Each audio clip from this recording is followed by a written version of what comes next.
Radial. Radial is good for explosions. Let me show you how you can use radial with dynamic bodies, for example. Let's break cylinder.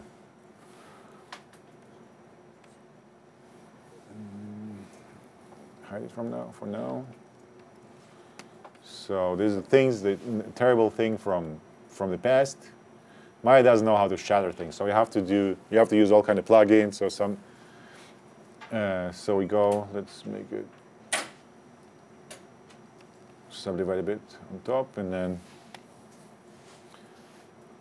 this thing called effects. Nobody uses it. It's still here since the Maya 1, and it has a thing called shatter. So if you want to break something, you can apply this shatter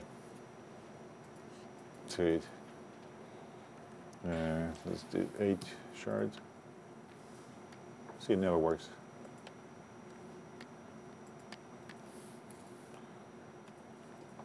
Told you it's crap.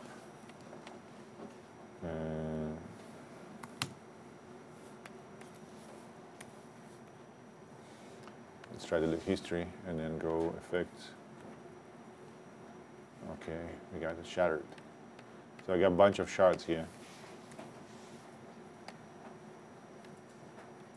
And then if we make them, let's scale them down so they don't interpenetrate a bit.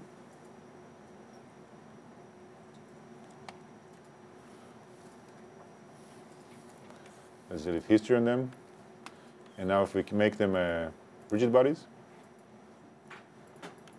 create active rigid body. All right, and we have our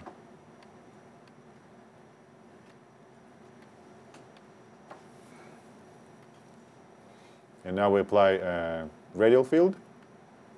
They're going to blow. Supposedly. Bang. That's radial field. It just pushes everything outward. The force is radial. So let's make it less so you can see it. See, it flies around, flies out. So move that thing. Sorry, how do you get the shatter? Yeah, the shatter is, Shatter. it's an effect and it says create shatter, so you can choose. I rarely use it, but once in a while maybe, something simple. There's all kind of plugins for Maya that you can use to break things apart. It's very tedious, to make an object and then break it by hand, like modeling it. So you'd rather have something that does it automatically, and Shatter does very bad job. It not always works, but that's the only thing they have in mind till now. I hope I will improve it. For what I use, but the problem is the blast code being there. They never released a new version, so I use this thing. I'll show you tomorrow probably if I have time. Blast code. That's the thing I use for distraction. The only problem, it works only on NURBS. It doesn't really break. It doesn't shatter your object. If you have polygon object, it won't do anything. You have to create either NURB object. You have to figure out things. But it does a really good job by if you need a wall or a glass. So check it out, blastcode.com. They only see that glass. For example, Finder. Okay. For example, this Korean building, that glass.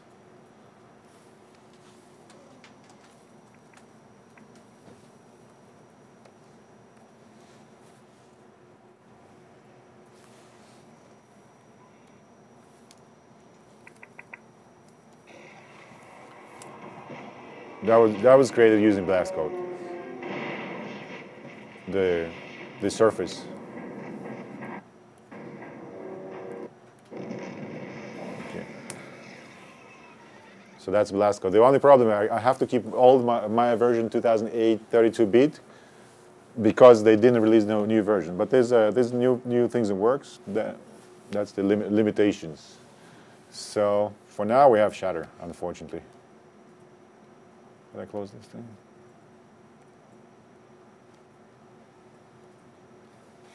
All right, so where's my kill radial field? And then we have our particles. Let me show them.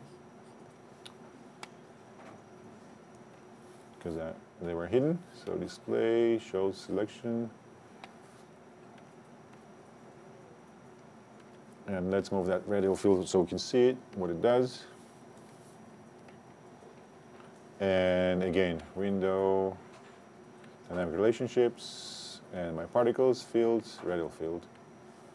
All right. It's too strong now. Let me make it volume, volumetric.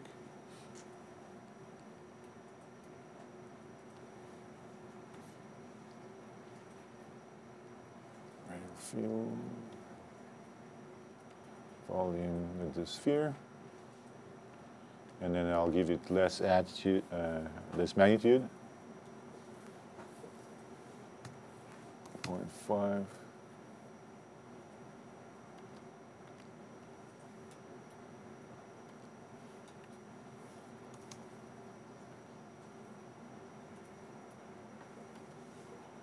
Let's make sphere larger.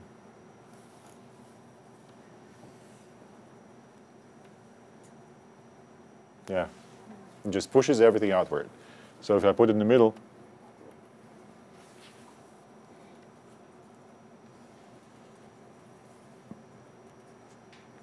well, my particles fly up.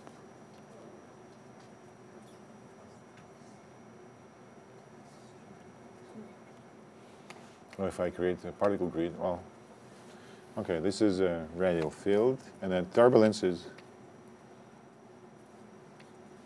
particle.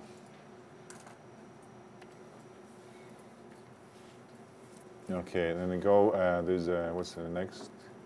Next we got turbulence. Turbulence is very useful. It gives that non-uniform look when you want to mix, basically stir things up.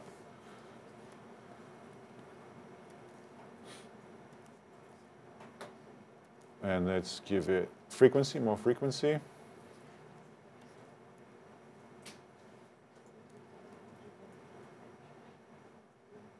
It just throws them all the way around.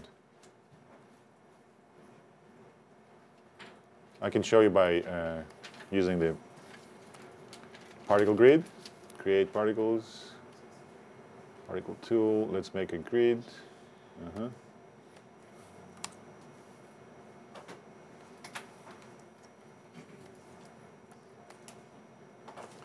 Windows, dynamics relationship. Let's disable this one and put the grid onto it. So you can see what happens to my grid. It just goes, all the particles go their own way. So if you want to steer things up, that's the way to do it. Another cool effect. Let's connect that to turbulence. Cycling, frame cycle. So select particle shape. And no, it's emitter. Yeah, select emitter, and you have cycle on top. On basic emitter attributes, you get cycle emission. So select frame. Let's start with frame 1. You see what happens? Every particle goes once it doesn't emit randomly. It goes straight. And now if we apply turbulence, if you give it more magnitude, 500 for example, and give a cycle a bit more than 1 frame interval, let's say 3, and less speed,